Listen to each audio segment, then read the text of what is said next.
Hi everybody, it's Nick.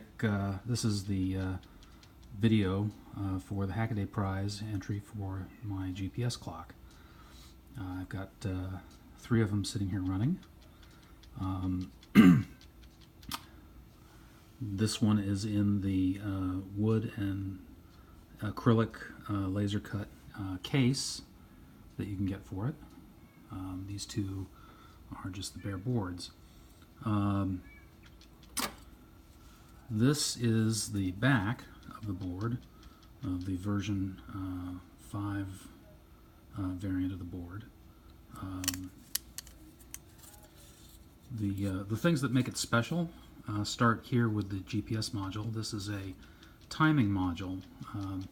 Timing modules differ from navigation modules in that they will generally take a position survey, and after a certain amount of time they'll average and lock their position in place, and then they will be able to optimize their solutions for the timing information rather than the position information, so they can do better when there's reduced constellations available and things like that.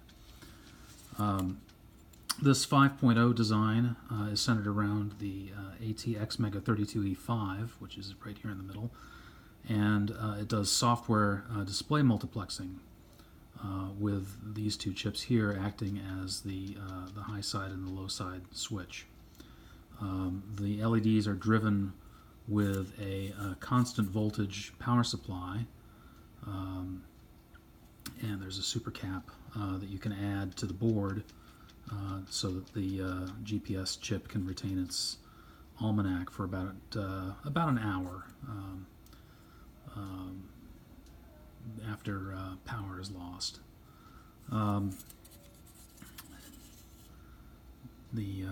Nothing really special about the digits. The story of this is that I've seen a lot of projects on the internet to make a GPS clock, but what they all seemed to have in common, at least the open source ones that I've been able to see, is that they just took the serial data from the GPS chip and wrote that to the display and made no use of the PPS output from the receiver. And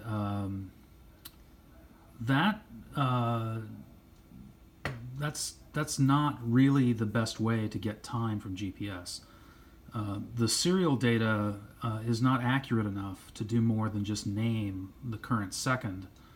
You really need to pay attention to the PPS pulse. The rising edge of the PPS is going to be within a handful of nanoseconds of the accurate time. And so my design for this clock started and is based around utilizing that PPS, that accurate PPS information. I went with LED displays, 7-segment LED displays, because LCDs are just too slow.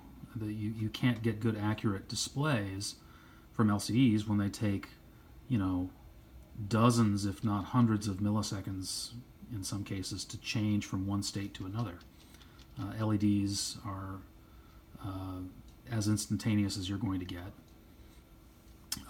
And with the X Mega 32E5, I can achieve a display update frequency of 10 kilohertz, so that even though we're rastering the display, we can still be within the accuracy limit of 200 microseconds, which I've stated, and which this clock achieves. Because it doesn't really count that you've updated the register or the memory location with the digit contents. The digit has to actually change on the display before you can say that the update is complete. So this is, so far as I know, the only open hardware GPS clock that is that accurate. At least all the ones that I've seen documented. Thank you for your time.